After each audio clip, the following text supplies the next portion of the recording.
I can still hear her voice. It's weak, trembling, not because she's unsure, but because she's dying.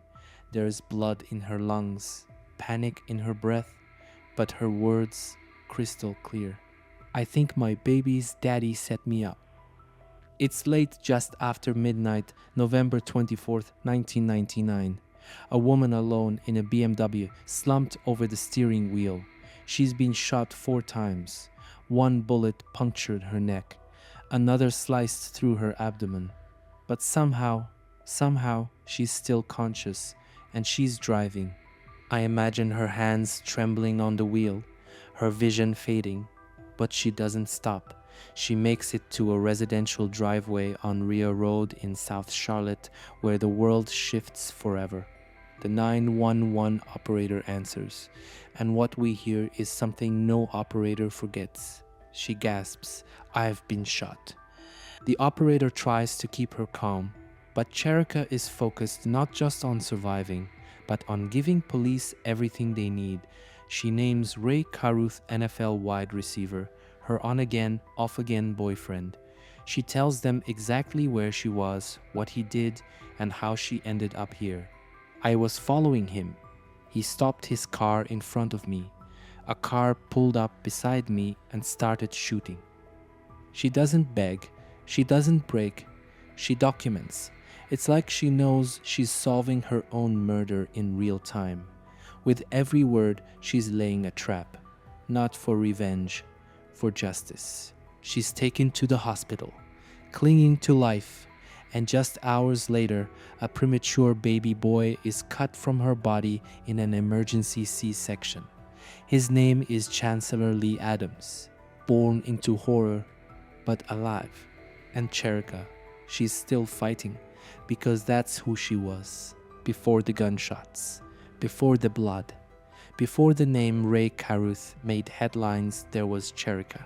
Not a celebrity, not a gold digger like some tried to smear her as later, just a woman in her 20s, smart, vibrant, working as a real estate agent and part-time dancer at a local club, trying to build a life, trying to raise a child. She wasn't chasing fame, she was chasing stability. Friends described her as magnetic. She had that warm, nurturing energy, the kind of person who remembered birthdays and always made sure you got home safe. But she was also tough, independent. She didn't need saving. And when she found out she was pregnant with Ray Carruth's child, she didn't run and she didn't hide it. Even when Ray's reaction was cold. He didn't want the baby. That was clear. But Cherica made a choice. She was going to have her son, raise him, love him. That choice would cost her everything. Yet in the months before her death, she was preparing for motherhood. Baby books, ultrasound appointments, a future. Her diary, later found, had a name picked out, Chancellor. She wrote about decorating the nursery, about her fears, but also about hope. She wasn't a side note in Ray's story, he was a side note in hers. And on the night of the shooting, it wasn't just a mother who bled in that car, it was a whole life, full of plans, courage, and a fight no one saw coming. You know what's eerie? How normal he looked. Ray Carruth was one of those guys who had everything on paper, pro football contract, money in the bank, and that smooth, soft-spoken charm that made people think he was just laid back. But there's a difference between quiet confidence and emotional detachment. When Cherica met him, he was already a name. A wide receiver for the Carolina Panthers, originally drafted by the San Francisco 49ers. Not a household star, but enough to turn heads in Charlotte. He had this polished way of speaking, never loud, never confrontational. But it was hard to get past the surface. He never really let people in. And that's what pulled Cherica in at first, the mystery, the charisma, the fact that he wasn't flashy like so many of the guys she'd known. But the deeper she got, the colder it felt. He was guarded, calculated, He didn't talk about his past, didn't really ask about hers. Their relationship was casual, more situationship than romance, but there were moments of sweetness, enough to keep her heart invested. He'd show up, disappear, then come back just enough to keep the hope alive. Looking back now, I wonder, was that manipulation? Or was it fear? Or something worse, total emotional apathy? Because Ray didn't see relationships as connections. He saw them as obligations. And nothing made that clearer than what happened next. Cherica knew the pregnancy would change everything. She told Ray she was expecting, and his response wasn't anger. It was distance. That's what makes this case so chilling. There was no screaming match, no threats, just a slow, chilling withdrawal. Ray ghosted her emotionally. He didn't celebrate. He didn't ask questions. He just pulled away. And when she made it clear she was keeping the baby, something in him shifted. This wasn't his first time. He already had a son from a previous relationship, a boy he was court-ordered to support. And even with millions in NFL earnings, Ray was obsessed with control. He saw child support not as responsibility, but as punishment. Now here he was, staring down a second child with a woman he didn't plan to be with. Cherica, on the other hand, leaned into it. She wasn't trying to trap him. She wanted co-parenting, involvement, maybe even reconciliation. She kept him updated. She invited him to appointments. She even told friends she thought they might become a family. But Ray didn't want a family. He wanted freedom. And somewhere along the way, that desire curdled into something darker. He started making calls to a man named Van Brett Watkins, a name that at the time meant nothing. But those calls, they were the start of a conspiracy. Because for Ray, the problem wasn't just Cherica. It was the baby. And in his mind, there was one way to make that problem disappear. It started off as something ordinary. Ray had invited Cherica to a movie, The Bone Collector, a late showing. He even drove her their separate cars, of course, which wasn't unusual for them. Their relationship was always undefined, but Cherica was 8 months pregnant. Why would she go if she didn't trust him? Because part of her still did. After the movie, they got back in their cars. Ray in the lead, Cherica behind him in her black BMW. They drove through South Charlotte into a quiet residential area just after midnight. There was no traffic, just 2 cars gliding down Rear Road under orange streetlights and bare November trees. Then Ray's brake lights. He slows, then stops completely. It's subtle, too subtle to scream danger. Cherica stops behind him, confused. Maybe she thinks he's checking directions, or maybe he's just zoning out. Then a third car appears. A dark Nissan Maxima pulls up beside her out of nowhere. No honking, no warning. It glides up next to her window. And then chaos, the flash of a gun, then another and another. 4 shots explode into the driver's side of Cherica's car. Bullets tear through the glass. One rips through her neck. Another shreds her abdomen. She's hit hard, but she doesn't black out. She slams the gas pedal, veering around Ray's car, speeding off into the night with her body bleeding out, her heart hammering, and her unborn son kicking inside her womb. She makes it to a nearby driveway, alone, dying, somehow still conscious. She calls 911. Her voice is soft, cracked, but determined. "I've been shot." "Who shot you?" the operator asks. Her answer is the first twist in a story already soaked in betrayal. "I was following my baby's daddy, Ray Carruth. He slowed down in front of me, and the car pulled up beside me and started shooting." She's not just surviving. She's pointing the finger, not at the shooter, at the man who led her into the ambush. Ray didn't pull the trigger, but in her final moments of clarity, She's convinced he held the match. Let that sink in. She's 8 months pregnant, shot 4 times, but instead of panicking, she's solving her own attempted murder in real time. This wasn't random.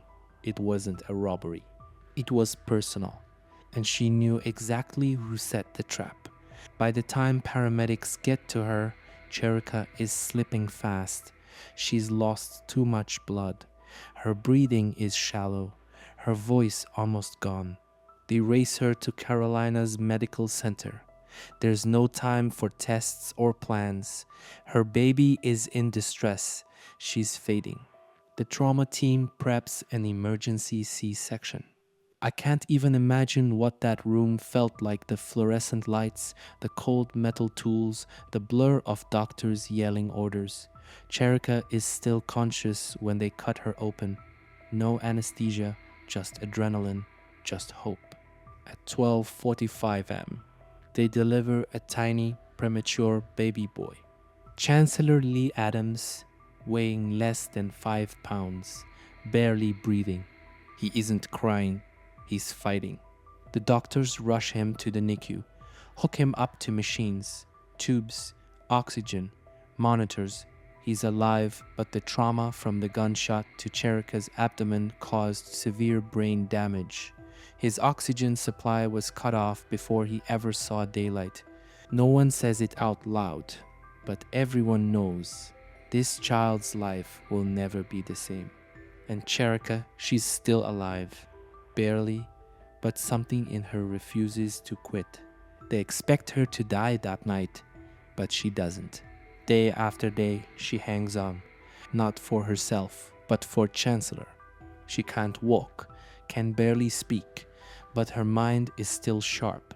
And when detectives come in with notepads and recorders, she doesn't flinch. She tells them everything, calm, precise, like she's documenting the truth one piece at a time before her body gives out. She tells them Ray invited her out, that he led her onto Rio Road, that he stopped intentionally and didn't call 911 after the shooting. She even tells them how fast the other car pulled up, how many shots she heard, what direction she drove after it happened. No bitterness, no drama, just facts. That's what haunts me the most. She was in unimaginable pain, organs failing, lungs damaged, body stitched from an emergency surgery, and yet she stayed focused. For her baby, for justice, for truth. And when her mother, Sandra, enters the hospital room, Cherica says something few mothers ever have to say. Take care of Chancellor. Love him. Then she slips into a coma. 4 weeks later, December 14th, 1999, she dies. But by then, she'd already done what most never could. She gave life. And she gave the police a roadmap to her killer.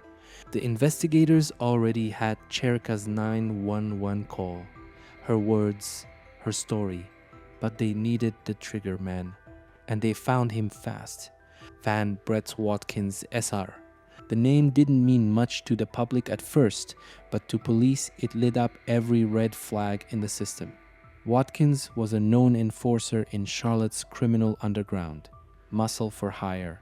Violent, volatile, a man with a rap sheet stretching over 20 years, full of assault charges, weapons violations, and threats. He didn't just intimidate people, he broke them. When detectives brought him in, Watkins didn't cave immediately. He had no loyalty to Ray Carruth, but he wasn't quick to talk either. It wasn't until the weight of a first-degree murder charge came down on him that things started to crack. And when he talked, the whole twisted outline unraveled. He said Ray came to him with a proposition, a job, something that would solve a problem for good. And that problem was Cherica Adams. According to Watkins, Ray promised money, a cut from an insurance policy, and future favors if he took care of it quietly. No mess, no witnesses, a clean hit. But Ray made one mistake. He underestimated the one thing Watkins didn't tolerate: betrayal. Because after Ray ghosted him on payment, Watkins flipped fast, and suddenly Ray Carruth, the NFL player with endorsement deals, highlight reels, and a future, became a murder suspect with nowhere to hide.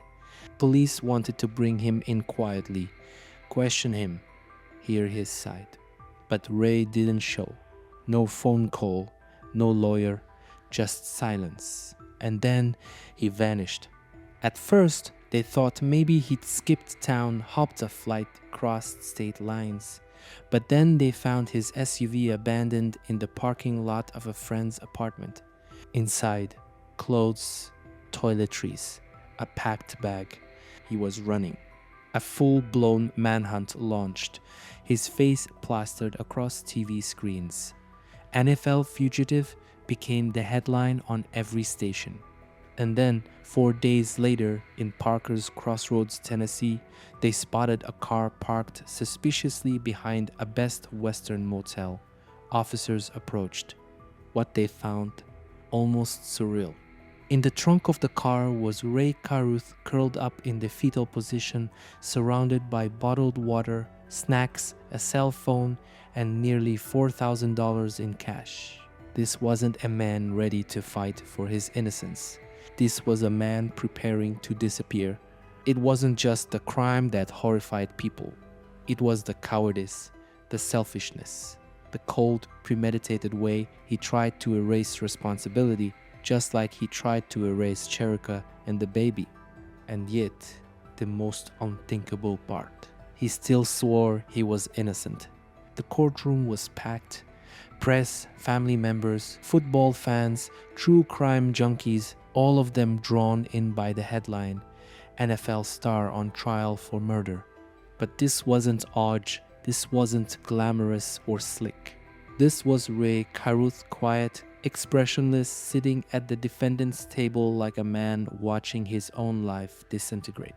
He pled not guilty, said he didn't know Watkins planned to shoot Cherica, said he panicked and fled because he didn't think anyone would believe him, claimed he had nothing to do with it. But the lie started to rot under its own weight.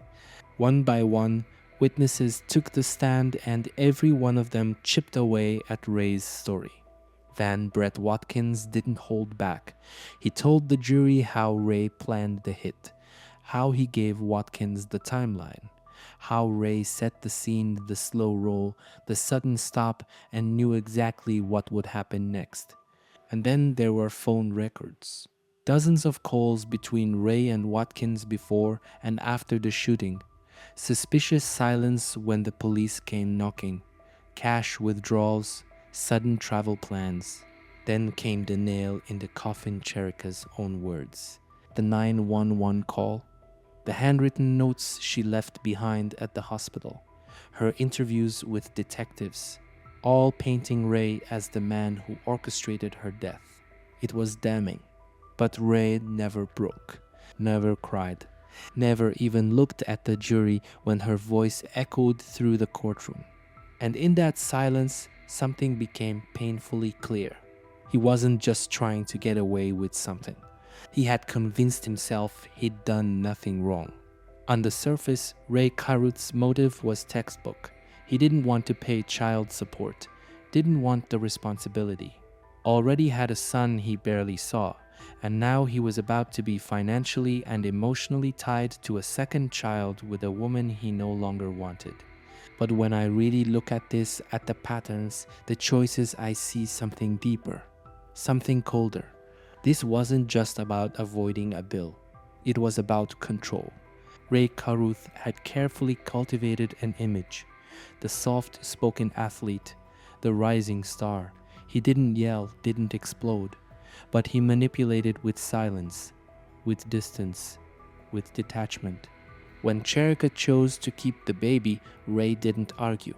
He just shut down, stopped communicating, stopped engaging, and then quietly, methodically, began removing obstacles.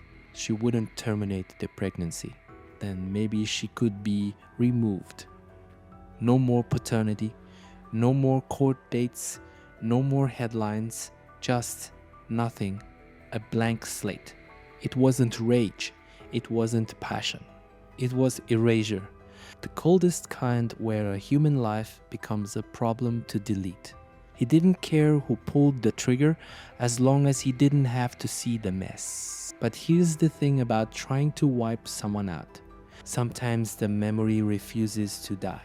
And in this case, it lived in Chancellor, in Sandra, in Cherica's voice from the grave. When the verdict came down, the room held its breath. After 5 weeks of testimony from hitmen, doctors, detectives, and Cherica herself through her own words, everyone expected one outcome: murder. But that's not what happened. Ray Carruth was found not guilty of first-degree murder.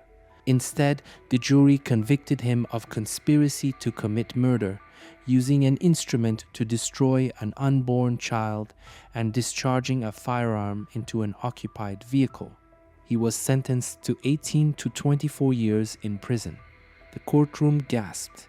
Some cried, some stared in disbelief. How? Because North Carolina law required proof that Ray intended to kill Cherica before the shooting took place, not just that he participated in a plot. The defense created just enough distance between Ray and the trigger to give the jury doubt. And in that legal gray area, justice blurred. People still debate it to this day. If leading a woman into an ambush and then fleeing the scene isn't murder, what is? But the law didn't ask what was right. It asked what could be proven beyond all doubt. And Ray Carruth, calculated to the end, kept his fingerprints off the bullets. That should have been the end of the story. A child left disabled, a mother buried, a killer sentenced but not fully held accountable. But then came Sandra Adams, Cherica's mother. She walked into that hospital room the night of the shooting and didn't leave until Chancellor was stable. She stood at her daughter's bedside while Cherica slipped into a coma, held her hand, whispered promises. And when Cherica died, Sandra didn't collapse. She transformed, grieving, shattered but unstoppable. She became Chancellor's legal guardian. A woman in her 50s suddenly tasked with raising a baby with cerebral palsy. Doctors warned her he might never walk, talk, or even recognize her. But Sandra didn't see a tragedy. She saw a second chance. She poured herself into therapy appointments, speech classes, physical rehab.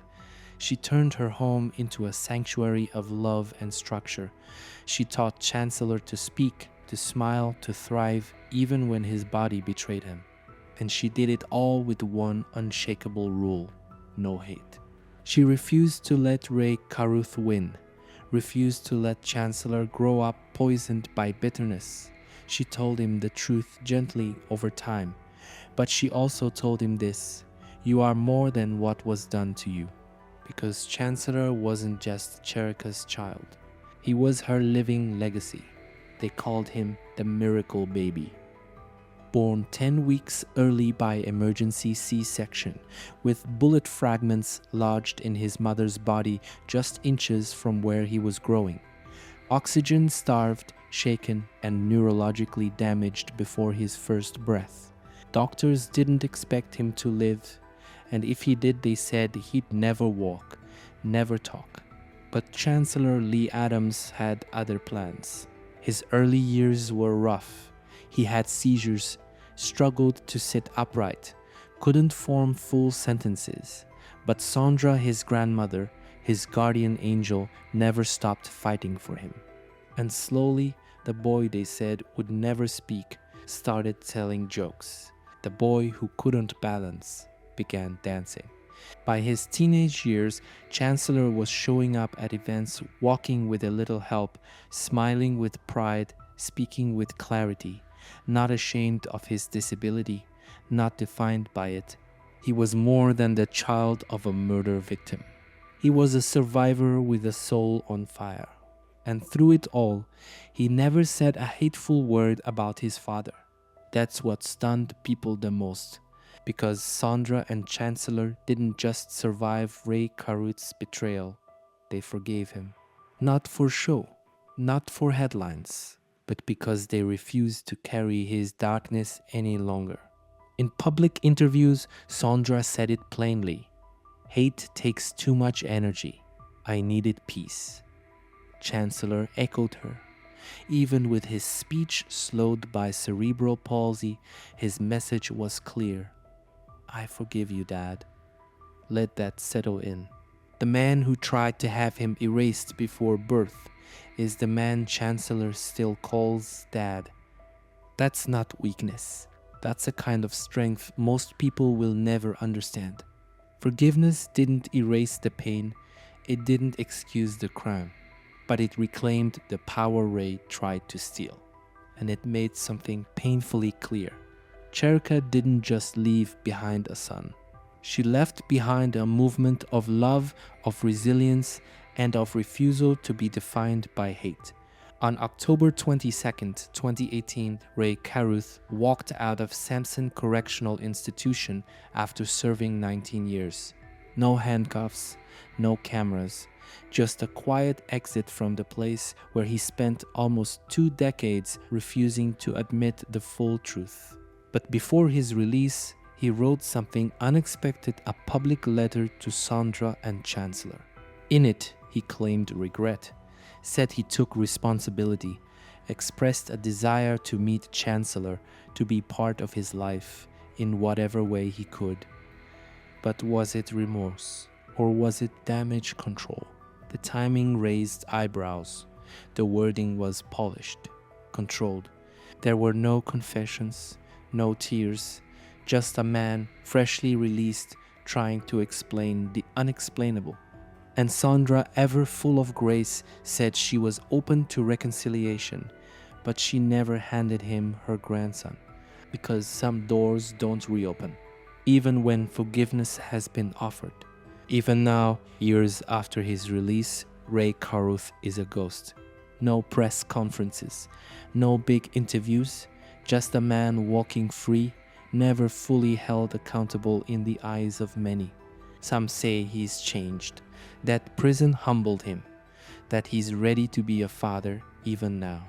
Others, they see a narcissist, a manipulator who orchestrated death and now wants to rewrite his legacy.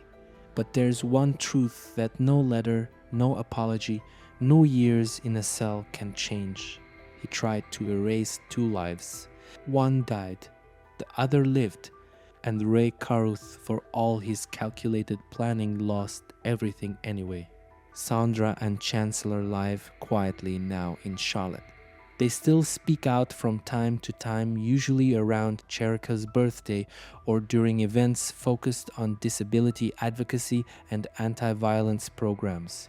Chancellor is in his 20s now, still smiling, still dancing, still proof that life can grow from the wreckage of cruelty. Ray, no public presence, no known involvement in Chancellor's life, no real apology beyond that one letter. He's a free man but isolated. And maybe that's the final twist, because the boy he tried to kill became the only part of him worth remembering. Why did Ray Carruth truly believe this would work? How do you try to erase someone and then ask to be part of what survives? And what does justice really look like when the victim lives but the scar never fades?